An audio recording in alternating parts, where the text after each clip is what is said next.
Di beberapa masjid kita lihat begitu banyak larangan-larangan, seakan-akan pengurus masjid adalah tuan daripada masjid. Anak-anak tidak nyaman di masjid, orang tua tidak nyaman di masjid. Hadirin sekalian, mall buka 24 jam, hotel buka 24 jam, tapi masjid tidak buka 24 jam. 1 juta masjid ini harusnya menyumbang begitu banyak kebaikan bagi Indonesia. Baginda Nabi membangun 1 masjid, tapi kebaikannya tersebar di seluruh alam. Kenapa 1 juta masjid seakan-akan tidak memberikan kebaikan sama sekali? Masjid hari ini, amalan-amalan masjid tidak menjadi prioritas. Harusnya bukan fisik masjid, tapi amalannya. Hadirin sekalian, kami berkunjung ke perumahan Hakim Agung. Dulu masjidnya kecil, pengurusnya larangannya banyak. Dilarang tidur di masjid, dilarang makan di masjid, dilarang minum di masjid, dilarang ke WC, semuanya banyak betul. Akhirnya masjidnya sepi, dan kemudian pengurusnya mati.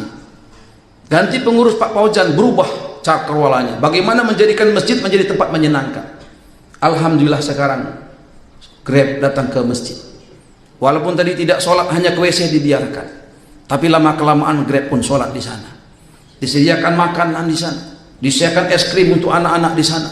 Subhanallah, hari ini masjidnya 4 lantai. Jamaahnya penuh tumpah ruah. Setiap Jumat disediakan ribuan kotak makan makanan. Singa ganas saja dari hutan kalau dikasih makan, hari-hari dikasih makan, lama-lama jinak itu singa. Kenapa umat hari ini tidak jinak ke masjid?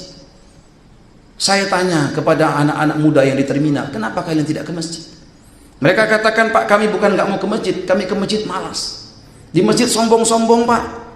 Imam masjidnya sombong, jamaahnya sombong, pengurus masjidnya sombong, nggak ada senyum di masjid. Kalau di terminal ini, Pak, kami 1 gelas kopi bisa sama-sama. Kami bertegur sapa, saling senyum di sini, Pak. Enak. Saya catat. Kami datang ke mall, kami tanya anak-anak ABG, kenapa kalian tidak datang ke masjid? Masjid panas, Pak. Di mall dingin.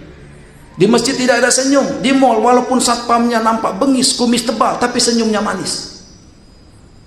Kami tanya anak-anak yang kemudian nongkrong di PlayStation, kenapa kalian tidak ke masjid? Pak, kami di masjid sering dimarahi, Pak. Kami diusir di masjid, jadi kami lebih senang main PlayStation di sini. Di sini dikasih teh botol dingin, Pak.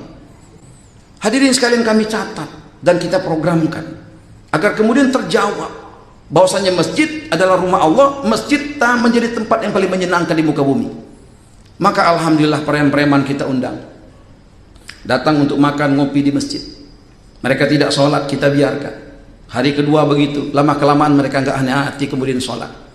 Lama kelamaan kita ajak juga itikaf mereka, ajak mereka memikirkan agama, ajak mereka mengusahakan agama dari masjid ke masjid, dari kampung ke kampung.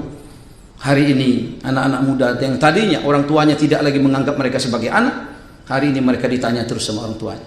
Kita minta anak-anak muda tampil ke depan. Mantan-mantan preman tadi dengan tatonya tampil ke depan membaca kitab. Mereka katakan, Pak, saya nggak bisa bahasa Arab. Enggak usah dibaca Arabnya, saya juga nggak ngerti bahasa Arab. Udahlah, kamu baca yang kamu ngerti aja, bahasa Indonesia aja. Maka dia baca padilahnya sholat, bahaya meninggalkan sholat. Belum dibaca preman ini menangis, Pak. Tato kiri, tato kanan, menangis. Orang tanya, Pak, kenapa kok disuruh preman yang baca? Nggak apa-apa, biarkan saja. Daripada megang botol, mendingan megang kita. Subhanallah, maka kelamaan mereka memperbaiki bacaan Qur'annya. Kita minta mereka mengumandangkan azan. Beda ketika mereka mengumandangkan azan. Hati kita teriris-iris, Bapak.